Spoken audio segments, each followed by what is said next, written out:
I watched this so much as a kid. This movie was easily half of my childhood, the other half being 10 Commandments starring Charlton Heston. The Lord of Hosts will do battle for us. Behold his mighty hand. Clearly, there is a nostalgically based bias here. It may be that these movies seem so good because I have such fond memories of them from my childhood. So when Lawrence of Arabia turned up on Netflix, I thought to myself, hey, now that I'm older, let's watch this again and see if it's as good as I remember. And dang, it definitely is. The music, the characters, the adventure and excitement. Not only is the story an absolute knockout, but the way it was told was groundbreaking in so many ways for the world of cinema. This comes as no surprise with a director like David Lean at the helm, who went on to direct Dr. Zhivago and Bridge on the River Kwai. You have got some incredible talent right off the bat. Anthony Quinn, who was excellent in another old war movie, The Guns of Navarone. Sir Alec Guinness, you may recognize him from some of his other work.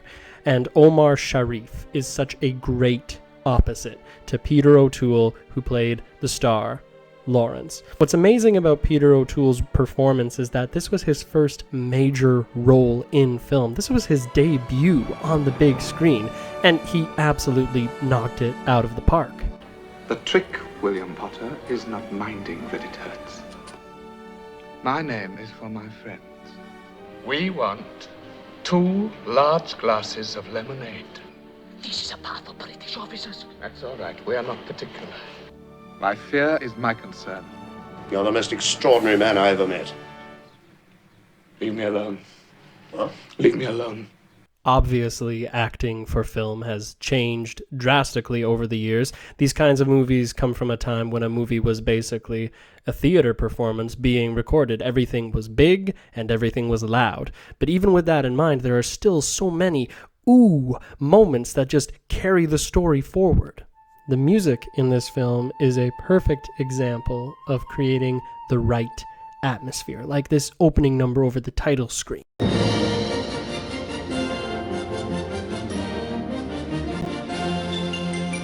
What's happening on screen doesn't even matter. The music just sounds like something that would play when you leave your house on a road trip. This is the sound of adventure, and that overwhelming power resonates throughout the movie.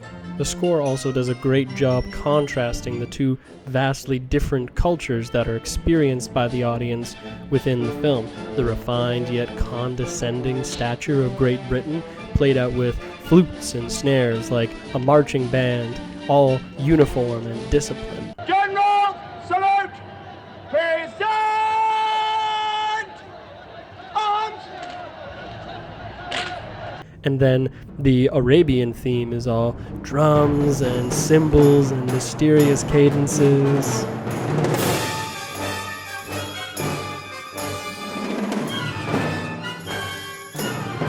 It's very wild and primal in character, and it tells the story of the desert itself.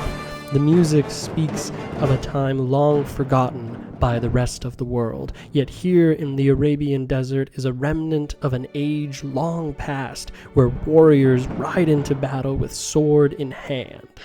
Never seen a man killed with a sword before. His own longing to live out that ancient time for himself comes to define much of Lawrence's character. He wants to make himself into one of the great heroes of history, like Alexander the Great or Temujin of Mongolia. I cannot fiddle, but I can make a great state from a little city. He shows an aptitude for academics, and it's this education that really puts him in the spotlight in the world of Arabia. He knows his stuff, sir. I know you've been well educated, Lawrence. It says so in your dossier. And in the end shall your Lord be bounteous to thee, and thou be satisfied.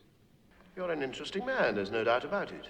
Despite his excellent education, he's not able to make much of a life for himself as a British officer.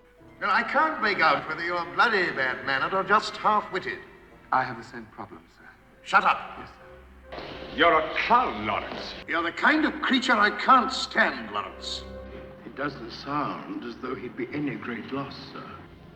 Michael George Hartley, this is a nasty, dark little room. That's right. We are not happy in it. This gives us a glimpse into the social hierarchy of British society, where people rarely rose above their station. But did he really deserve a place in here? Lawrence doesn't exactly have great prospects at home. I do not understand this. Your father's name is Chapman. Ali. He didn't marry my mother. I see. But he finds in the desert sands of Arabia a place where he can remake himself into anything he wants. Or at least that's what he thinks. I shall be at Aqaba. That is written in here. A man can be whatever he wants. You said. I'm sorry. I thought it was true. Really what he's looking for is a place to belong. It's interesting how we see Sheriff Ali begin to emulate what he sees in Lawrence, a well-educated gentleman who shapes the world around him. I have been in Cairo for my schooling.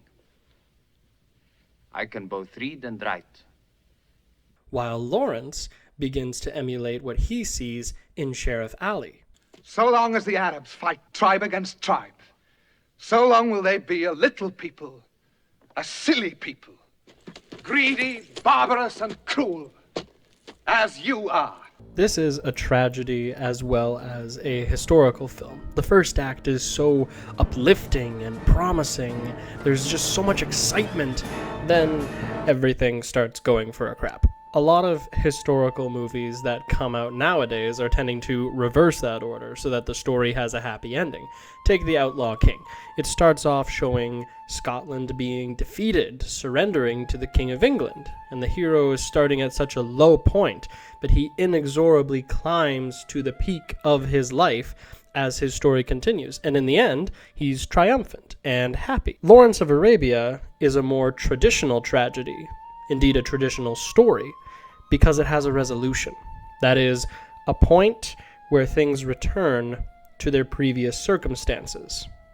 The war ends, Lawrence goes home, and he dies. Not only that, but the people around him abandon him as soon as he stops being useful. We are equally glad to be rid of him, are we not?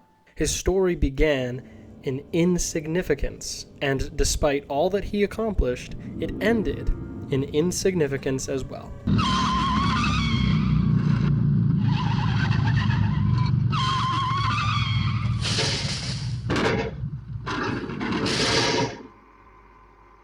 Lawrence of Arabia is a timeless classic. It may not have an altogether happy ending, but that does not necessarily make a good story. The questions of identity, common human decency, heroism, and madness that the film poses are ones that are still asked to this day. It tells the story of an extraordinary man who fell in love with his own legend. They can only kill me with a golden bullet. Do you think I'm just anybody, Ali? Do you? The best of them won't come for money. They'll come for me. Lawrence of Arabia is timeless because it's not just a story about a hero. It's a story about a human being trying desperately to find his place in the world, something that everyone can understand in any time.